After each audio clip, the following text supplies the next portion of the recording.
Hi, everybody. So, as I said in class on Thursday, I assigned the introduction to this book by Robert Fishman, not because I wanted you to get some information about the specific architects he writes about, but because I want you to start thinking about how architecture and the plan of a city reflects the aspirations and ideologies of the people who designed it.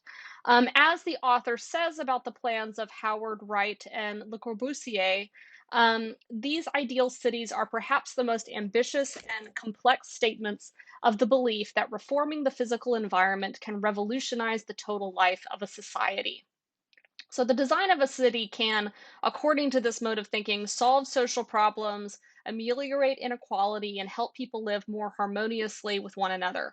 And these utopian dreams are reflected in Ken Stanley Robinson's novel, but it's also reflected in the built environment that you see around you. And I want to encourage you this week to kind of go outside and take a look at what you see, and think about how the people who designed the built environment around you were thinking about how to do those things. So, like their antithesis, dystopias, utopian designs can also give you clues about what these designers believe are the most pressing problems for cities of their day. So, in this lecture, I'm going to take an example that is mentioned very briefly in the reading, but not really investigated in detail, and that's the redesign of Paris in the 19th century. So, in 1853, Paris was still essentially a medieval city with these narrow, winding streets and really deteriorating, squalid buildings that you might recognize from novels by Victor Hugo or even Charles Dickens. So, overcrowding, crime, and disease were really, really rampant. And what's more, it was actually thought that the labyrinthine structure of many Paris neighborhoods contributed to the bouts of revolutionary violence that the city experienced throughout the late 18th and early 19th century, including right up to 1848. So in 1853, Emperor Napoleon III directed Georges Eugène Haussmann to create a new plan for Paris. And that was executed over the subsequent 2 decades, and which resulted in the look and feel of the Paris that we know and admire today. So the major changes introduced by Haussmann's design included these wider, more open boulevards, which connected all the major parts of the city and its outlying suburbs. Other streets were widened in order to allow more light to enter, and dozens of public parks were constructed. Haussmann also innovated an architectural style which has kind of become the stereotypical Parisian look, and which you see copied in buildings all over the world. So instead of treating individual buildings as these self contained entities, like in a city maybe like Amsterdam, you see this. Instead, Haussmann built these entire blocks of identical buildings, which formed this unified urban landscape that was characterized by these monolithic limestone facades that are only ornamented by these perfectly aligned balconies that form unbroken horizontal lines from one building to the next. So, as you can see in Fishman's introductions, Haussmann's design has often been characterized as reactionary. The reason is it was thought that these wide open boulevards, which allow for more light and air, also facilitated the movements of troops through the city, making it much easier to control than these narrow, winding medieval streets. So you can move an army from one part of the city to another really, really quickly and easily in order to put down these rebellions, which, as you know from French novels and about the French Revolution, these revolutions were characterized by barricades being erected in these kind of tiny, narrow, cramped medieval streets where it was really easy to block things off.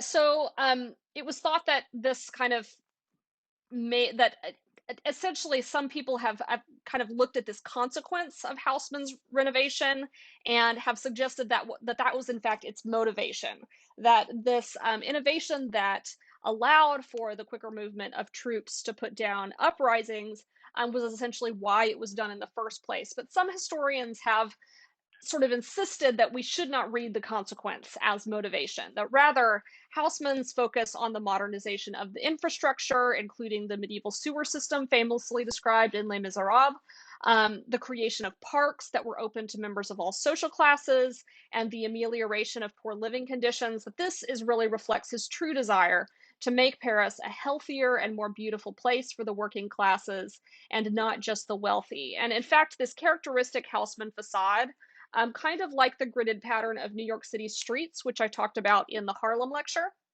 reflects a certain Republican ethos, a kind of desire to reduce superficial differences between the classes. So, as we can see on the street, no building looks more beautiful or more important than any other building. So, but it was to Haussmann's imperial city that the Swiss architect Charles Edouard Jeanneret, who came to call himself Le Corbusier, opposed his idea of the radiant city, a utopian vision for social organization that would attempt to harmonize the ideals of both cooperation and individualism. So, born in 1887 in a small Swiss artisan community, Le Corbusier came to Paris in 1916. And he found its design to be a very poor fit for the modern age of automobiles and modern engineering. According to Fishman, Le Corbusier thought that Paris was a symbol of a whole civilization in danger of being destroyed by the very tools which might save it. Mechanized power, confined to the irrational structures of an earlier era, had turned cancerous, spread in wild disorder, and poisoned the lives of the people. In particular, he felt that the workers who served as the labor engine of the machine age were oppressed not simply by capitalism, but by the very built environment in which they lived. So, at the end of a series of articles for an architecture journal that he himself founded, Le Corbusier pronounced architecture or revolution. Revolution can be avoided. It's sort of one of his most famous sayings. Le Corbusier's vision of the ideal modern city should sound kind of familiar, even though this plan probably looks very strange. The design of the city is based on perfectly symmetrical streets laid out on a grid pattern, which is the way, many recently designed cities are laid out. And all the different zones of the city are to be devoted to different purposes. So you have a zone for industry, a zone for housing, for office space, etc. And all are connected by high-speed transportation, highways, subways, etc. Um, and these city centers, which are meant to be the business centers of the city, would be characterized by these immense skyscrapers containing more usable space than a neighborhood while occupying only a little more ground than an older building. So, a model of efficiency, this type of city would be able to have more density without the congestion that we associate with urban density, and with ample space given over to parks and gardens. So, as Fishman says, the skyscraper, this tool given by the engineer to the architect, permitted Le Corbusier to reconcile the seeming opposites of urban design, density and open space. Like all of Le Corbusier's great syntheses, it was not a compromise between two opposites, but an affirmation of both. What Le Corbusier was not was an egalitarian. So he did want to ameliorate social conditions, but not like in a conventionally egalitarian way. Rather, his city and building designs were structured around this belief in the importance of a modern technocratic elite who would administer the functions of society from the city center. So, in his plan for an ideal city, these hierarchies would permeate like the entire design. Basically, all of the elites would live in the center of the city, and the less important you were, the more you would be relegated out to the outskirts, out to the suburbs. Likewise, it's also reflected in the housing itself. So, elites would live in luxurious high rise apartments and workers in comfortable but much less lavish accommodations on the outskirts. So, he wanted everybody to live well, but the elites would live really, really, really well. Le Corbusier always avoided voicing support for any one political model, and scholars have generally interpreted his designs as friendly both to modern corporate capitalism with its focus on technocratic administration, but also to communism with its obsession with central planning. So, as such, you will see developments both designed and inspired by Le Corbusier in radically different settings. So, for instance, in the 1940s, as New York was confronting the need to build more housing, a commission chose a design that was a combination of proposals put forth by Le Corbusier and the Brazilian architect Oscar Niemeyer. And the result was the Stuyvesant Town and Peter Cooper Village developments, which are called an early example of the towers in the park design in New York. This towers in the park design ought to be very, very familiar to you. You see it in cities all over the place, especially on the outskirts of Moscow. So, likewise, in 1928, Le Corbusier won a competition to design the Centro Soyuz building, which sits, if you are at Pokrovka, just right down the street for you at 39 Myasnitskaya in Moscow. So, though this was the only building actually built by Le Corbusier in Moscow, the influence of his style is visible throughout the city and, in fact, throughout the entire Soviet Union. I'm going to post some links to articles that show you all the buildings that are either designed or inspired by him in the former Soviet Union. So, of course, as Fishman notes, the challenge of realizing utopian dreams is that nearly every utopia will, for some other person, represent the opposite, represent a dystopia. So, the one state of Zamyatin's Lee is kind of the paradigmatic example of an ideal society that becomes a dystopia of surveillance and control. And many contemporaries saw in Le Corbusier's vision of the modern city not a promise of progress, but essentially the downfall of civilization. So, English novelist J.G. Ballard's High Rise, which was published in 1975, and which I will probably assign at some point in some future version of this class, is in many ways like a direct rebuke of Le Corbusier's principles. So it's set entirely in a modern high-rise apartment building in London, and much like his Le Corbusier's design for the modern city, the building itself reflects hierarchies. So with the elites living, the wealthy living at the very top of the building, and less wealthy professionals living in the middle, and kind of the lowest classes at the bottom. And the novel depicts how small grievances between the tenants basically escalate into all out tribal warfare. In a nightmare vision of how dense urban living conditions could reduce civilized man to its most primal instincts. Now, a British colleague once told me that this is a book that could only have been written in England. Like it reflects a a particularly English way of viewing the good life. It depicts as kind of nightmarish living conditions that would be just utterly normal to anyone living in a megacity like Tokyo or Seoul or Hong Kong or Moscow or even New York. You know, this kind of apartment living, we're kind of used to it in other places, but here it's depicted as a dystopian nightmare. And this reflects kind of a very English, and I would also say Anglo-American idea that every family needs its own piece of land, a detached dwelling, and a garden, and that there is something kind of unnatural about asking human beings to live in these dense conditions. So this belief is, in fact, the major influence of American designer Frank Lloyd Wright. On his architectural style and on the suburbanization of much of American life during the middle of the 20th century. However, in the 21st century, Le Corbusier's urbanism and theories of social housing are kind of coming back into vogue, in some circles at least. And this is for two reasons. For one, the global population is exploding, and the world economy increasingly revolves around big cities that serve as centers of media and finance. And though some think that the pandemic and the greater feasibility of remote work may change this trend, the current reality is that housing crises have begun to plague even medium-sized cities like Seattle. So this is an example of this is a graph depicting the housing problem in Seattle, which again is not really a very big city in global terms. And secondly, even as coastal cities like New York and Miami and Jakarta and Lagos are threatened by sea level rise, dense cities are increasingly being seen as one possible answer to the problem of climate change. And that's something I'm going to talk about in my lecture in 2 weeks from now. So therefore, it's really no accident that Kim Stanley Robinson's novel is centered around a high-rise building.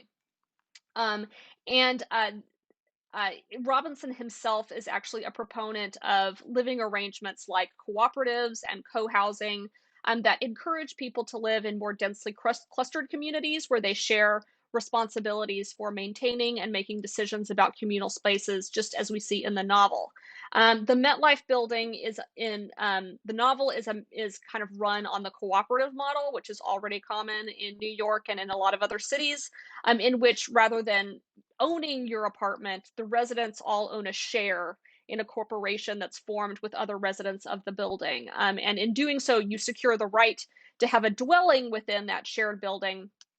But cooperatives are also usually managed by a board that makes collective decisions about building maintenance and about who to allow to enter the co-op when vacancies arise. So we see a good example of how that works in the Charlotte chapter, where they're talking about whether to allow Amelia Black to buy into the co-op at the MetLife building. So I do want to say a few words here about the MetLife building and why Robinson chose it as the setting for this book. So the 210-meter tall building was originally finished in 1909 and first served as the headquarters of the Metropolitan Life Insurance Company. It's now a hotel, and in Robinson's novel, it's been transformed into apartments. So Robinson's interest in the novel really has less to do with its history than with its architecture. So the most prominent feature of the building is its clock tower, which is modeled on the St. Mark's Campanile in Venice.